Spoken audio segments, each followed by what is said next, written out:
In this video, I'm going to show you how I would create a phospholipid bilayer, and I'm going to do it two different ways. So the first one will be using MoGraph Cloner objects with a Stunt Double stand-in, and the second one will be using the Redshift Matrix Scatter object.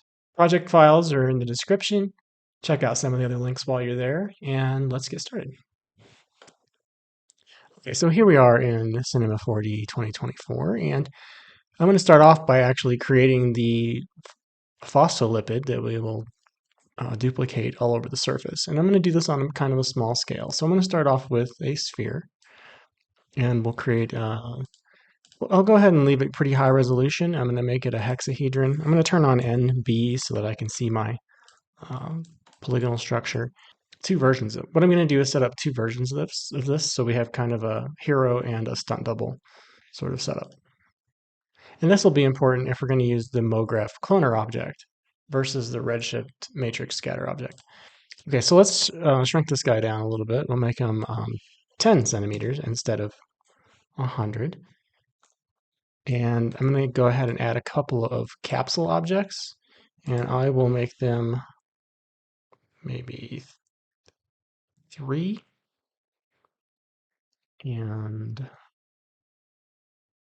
20, 2 and 30.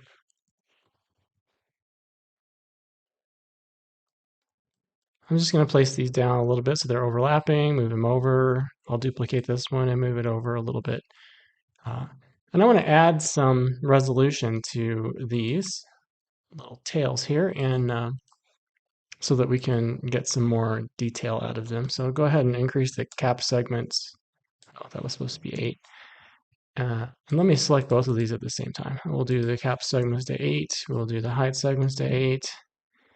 And now I'm going to do 16. And we'll do the rotation segments to, I think 16 is just fine, actually. So I want to distort these a little bit so that they're not kind of perfect the way that they are. And normally I like to keep things parametric, but in this case I'm going to go ahead and make all of these objects editable. And so I'm going to make this editable and each of these editable. And shift click on both of the capsules, grab my polygon edit tools, find my brush object, my brush tool, and I've got this set to 30 right now. I'm going to move it down to 15 in the size. And all I'm going to do is kind of like wiggle these a little bit. Just make kind of a subtle S curve in there. And then I'm going to grab one of them and rotate it 180 degrees.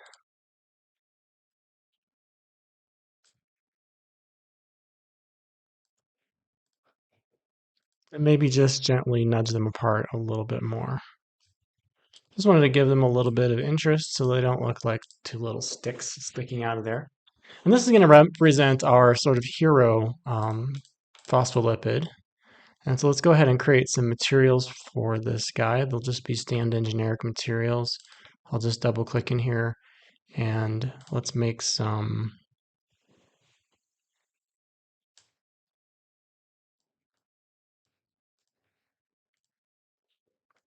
I'll make a blue and then just maybe a slightly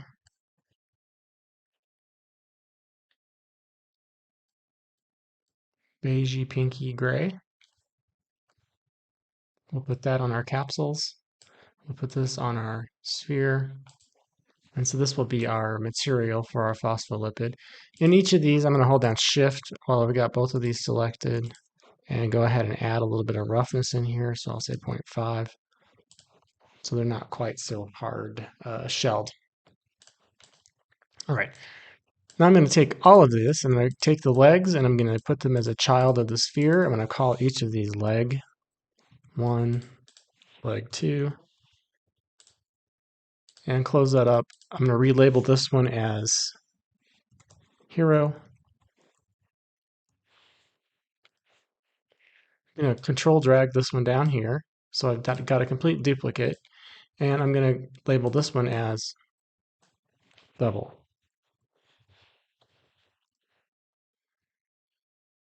Or you could label it Stunt Double, or you could label this one Render and this one Viewer. However you want to do it is totally fine.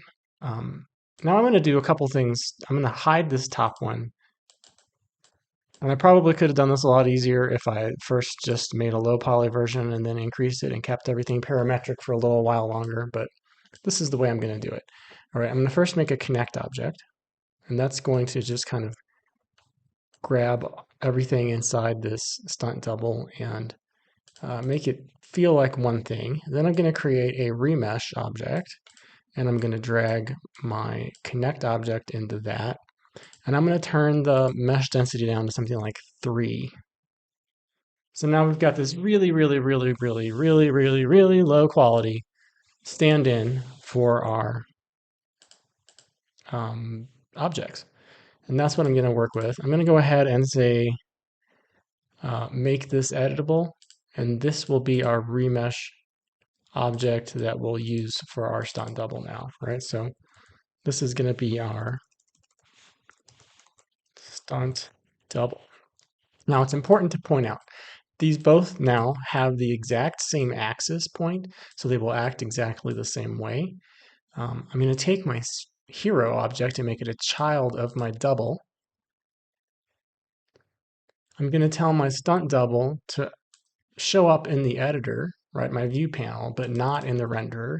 I'm going to tell my sphere hero to show up in the renderer, but not in the editor, right? So the red light, green lights are opposite. So Stunt Double showing up in my editor, sphere hero is showing up if I render.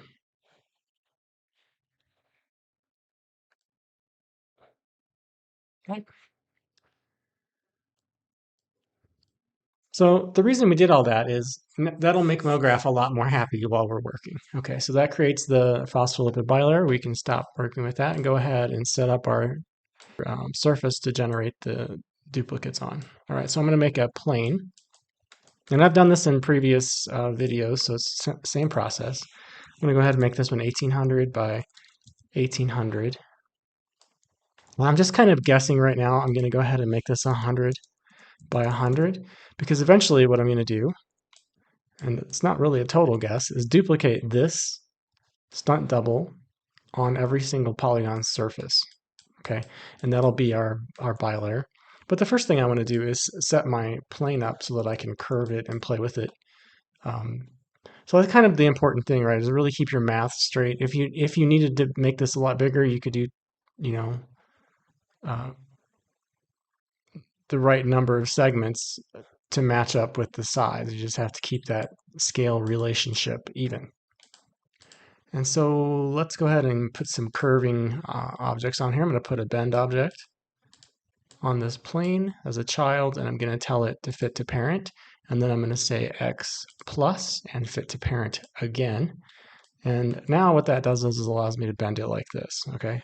So I'm going to make this one half as big in the Y. I'm going to make it, it's 1800 right now, so I'm going to make it 900. And I'm going to go to the coordinates, and then I need to move it over in the X, half of its current dimension, which is 900. So 450 would be half of that. And that's going to move it over in the X 450. And so now our bend object is working just on this 1/2. And now I'll take this one and rotate it 180 degrees. Duplicate it and rotate it 180 degrees. And in the duplicate, I will move it minus 450 in the X. And now, so if I select both of these, I'm going to get this very nice bending control. Keep length. You always like to check keep length. I think that should be the default, personally. Now I'm going to take this bottom bend object. I'm going to go ahead and put this back to 0 for a little bit. Take this bottom bend object and duplicate it.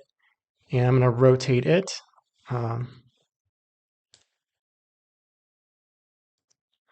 90 degrees. I'm also going to resize it so that it is 1800 again. And then I'm going to reposition it back to 0 So now this bend object is going to be doing the posterior bend, right? So this is what the combination of all those things looks like. Let's go ahead and hit NA so we can see this a little bit more clearly. So the first two bend objects are going to give us a curve this way, and then this last bend object is going to give us a curve this way. So this is how we can sort of mimic that cellular surface, sort of spherical surface, but then frame it so that we're only seeing like the edge of it in our view panel. So we are set up right now to start our clones. Let me go ahead and save this. So we're going to set this one up for the MoGraph Cloner. Let's go ahead and put, before we get moving any further, let's go ahead and put a light in our scene. So I'm just going to put a simple dome light in here, and I'm going to drag in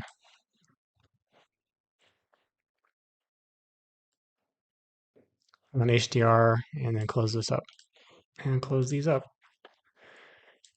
So right now, let's go ahead and set up our first MoGraph cloner. So what we're going to do is we're going to have two clones, right? So we're going to make one on the top and one on the bottom, and it's going to make this entire field of phospholipids so that we have that phospholipid bilayer, right? So we have the hydrophilic head on the top and the bottom, and then we have the hydrophobic tails meeting each other in the center. Okay, so I need a MoGraph cloner object. And I'm going to label these pretty simply. I'm going to call this one top cloner. And then I'll duplicate this one in a moment. Top cloner is going to be an object cloner. It's going to have the plane as its object to clone to. What is it cloning? It's cloning our little stunt double guys. And it's going to, well, before we move any further, let's go ahead and rotate them correctly, right? So for whatever reason, MoGraph always likes to rotate things off their axis. So you have to come back in and say like -90 in the pitch in order to get them working. And what I want to do kind of right away is reposition these. So I want to move these up in the Z so that they're floating just above the plane, right? And then the next ones we create, we'll move them in the Z just below the plane. I think I'm going to do like 38 so that they're just hovering above that plane. They're all kind of like standing on the surface right now. And now we need to tell our cloner object to clone them not to the distribution surface, but to the distribution polygon center. All right, so that happens pretty quickly.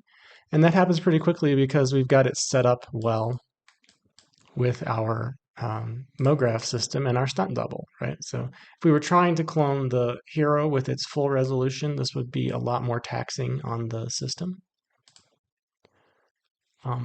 But this looks like really rigid. They're all kind of right next to each other and not exactly what I'm looking for. So let's go ahead and do some MoGraph effectors. So we want to move these around a little bit, make a random effector. I'll tell the random effector to just move them maybe like 2 or 3 in the X and Z. All right, so you can play with it. I'm just trying to add in some variation here. So we've got them randomized. I know they're overlapping, but we'll fix that in a little bit. I also want to add in a little bit of rotation, so I'm just going to add a 360-degree rotation randomization in the heading. And now they're all facing different directions, and they're trying to kind of be less even on that surface. I'm going to create another random effector, and this one's going to be for motion, right? So we want that little bit of Brownian motion, sort of wiggly interaction happening on that surface. So I'm going to say MoGraph effector. I'm going to do another random effector. This time the effector is, I'm going to change it from random to noise. And I'm going to change the dimensions to something similar, like maybe 3 and 3. And rotation, I might just do like 30 degrees. And let's see if we can play through this just so we get an idea for what's happening, right? So they've just got this nice little jiggle. And if you're happy with that jiggle, cool. If you're not, play around with the effector speed and scale. So a smaller scale. It's going to have them wiggling closer together, which that feels better to me, versus a larger scale is going to have them, right? Because you're actually changing this physicals. You're changing the scale of the difference between the black and white sections, right? And that's what's causing on and off binary, however you want to think about it. I'm going to put it back to 10. And I kind of like the speed. If you feel like it's not moving fast enough for you, you could increase it a little bit.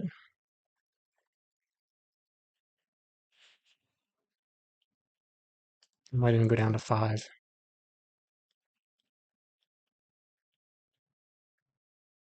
So I think that little bit of noise is just really nice.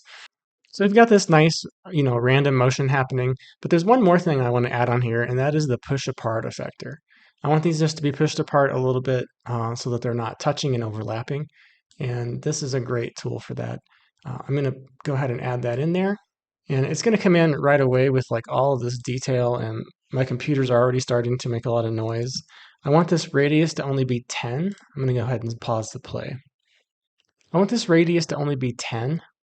And that's going to make sure that they're only pushing apart as wide as the sphere actually is. Because if you'll recall back at the start of this, we made a 10 centimeter sphere. And one thing we can do to let this play a little bit more smoothly is turn down the iterations just to 1. Now we might see a little bit of overlap occasionally or something like that, but I feel like this is working really well and it's actually functioning a lot more quickly. And it's something I feel like I can work with. So reducing those iterations really makes a lot of difference. Next thing we want to do is duplicate this cloner. So I'm just going to drag it down, and we're going to call this one bottom cloner. And all we really have to do for this one is change some of our transform controls, right? So instead of positive 90, instead of negative 90, we want to go 90. And then instead of negative 38, instead of positive 38, we want to go negative 38. And just like that, we have created a very nice phospholipid bilayer. And my computer feels pretty happy in general. Like I feel I could actually work with this if I start working with my Redshift preview. Before I preview, I want to, I noticed that there's something I forgot to do, which is very important. I forgot to come into my cloners and object and click on multi-instance. Multi-instance, basically instead of actually duplicating each one of these and causing your render engine to try to have to render each one individually, it's creating a duplicate of each one as an instance. And when you do that, your render engine is going to be a lot happier. I actually tried to render this before I did that, and nothing was happening. It was trying to calculate each and every one of those things, each and every one of these model sets separately, and that's not working very well. Make sure you use the multi-instance in the cloner, and you'll have much faster, more reliable results.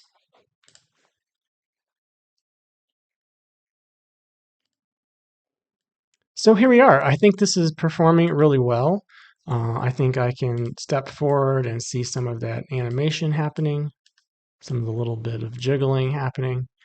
We can maybe increase our dome light exposure here to maybe 2.5 just to get a little more interest. We can tell our plane not to show up in our render view or our editor anymore. And we have a very nice phospholipid bilayer that we can control very easily at any time. I can decide I want a tighter circle. I can just come in to my plane, shift click, make a bigger curve in here, like maybe 32. It's going to round it off a little more.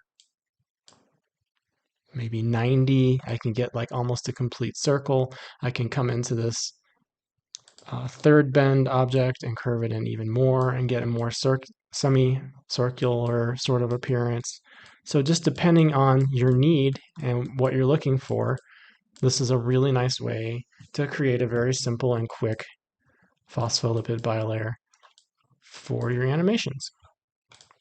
So in the next part here, I'm just basically going to do the same thing. I'm going to copy everything out of this scene and just show you how the Redshift Scatter object works and what the difference is when you're working with it. So let's do that. I'm going to copy, I'm just selecting everything out of here, Control C, make a new video, make a new project, Control V. Go ahead and look at everything. Let's change this up from being a MoGraph Cloner object set to being a set of Redshift Scatter objects. So I have my Redshift menu showing right here. If you don't have that available in yours, you can go to your preferences and go to renderer and open up Redshift, and you just have to check this button, right? So that adds it to your menu set. And once that's in there, you can go to Redshift and say Object Matrix Scatter. Now this also shows up in the cloner tools right now. It didn't used to, but they've added it in there. So it shows up into that's the easiest way to get to it. But Matrix Scatter object, let's go ahead and do a duplicate of this. And let's go ahead and turn off our cloners. Now the beauty of the Matrix Scatter object, or one of the things that I really like about it, is that it makes this, it's based on the MoGraph Matrix object, right? So uses the same sort of settings as a cloner, but it is working directly with Redshift, so it's going to create a rendering of the things we tell it to only in the render view, so we don't have to be calculating all that. These little cubes are all it's going to have to calculate while we're working in our editor. So what we want to do is, I'll label these as top and bottom again. And I'm going to basically just look through this and make the settings exactly the same, right? So I'm going to shift click both of these. They're going to be an object cloner. They're going to be cloning to the plane just like the others. So you can see it making the little cubes now.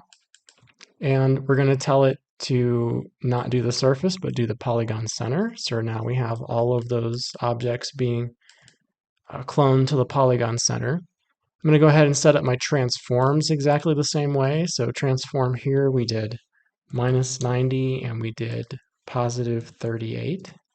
And on this one, we did 90 degrees in the pitch and -38. Already we've got our matrix scatter objects set up to be duplicating our clones. Now we have to go back and add in the effectors in the same order. So I'm going to do that. We're going to add in our random effector first, and then our second random effector that was doing the motion, and then the push apart effector. So that's all happening, and if we hit play, you'll see now that they are jiggling. But of course, if we turn on our Redshift preview right now, all we're going to see is little dots, right? So we're seeing the scatter object because we haven't told it what to do, right? And dragging these as a child of the scatter objects doesn't work. You actually have to use this Redshift tag, right? So I'm going to select both of these Redshift tags, and under the particles section, I'm going to say custom objects. Then it wants to know what custom object, and I'm going to grab our stunt double out of here. And in custom objects, I'm going to grab that stunt double. And there you have it. So we don't need two of them anymore, right? I can go ahead and delete these cloners. So I've got my stunt double phospholipid and my hero phospholipid, just like before. And actually, in reality, we don't even need the stunt double anymore. We just need the hero, right? Because in this instance, we're not using that stunt double. So I can just leave both of these. Oops. I can just get rid of those. And so it's a little bit more simple, right? I can just drag my sphere hero in as my object.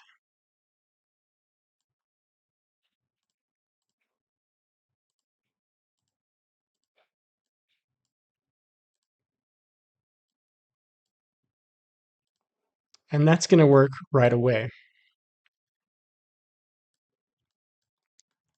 This is kind of the main difference between working with the cloner object from MoGraph and working with the Redshift scatter object, is that when you're working in your editor now, if you're not looking through your IPR, you're going to see this. But look how nice and quickly my scene works, and if I play, it's playing really smoothly, right? So you have less of a problem with your playback, and you have to rely a lot more on the Redshift preview in order to see what you're actually going to get. But since that is working so well now, so reliably, it's really not a problem at all. And so I hope that's been helpful for you. Two different ways to look at the same thing, one using the MoGraph Cloner object with a Stunt Double stand-in, and one using the Redshift Matrix Scatter object, and relying on the Redshift IPR window so that you can get an understanding for what you're actually going to render. Here's a rendered version with a couple additional lights added and a subtle camera motion. So if this video has been helpful for you, please like and subscribe to the channel. I'll be posting more videos regularly, and I'll see you in another video.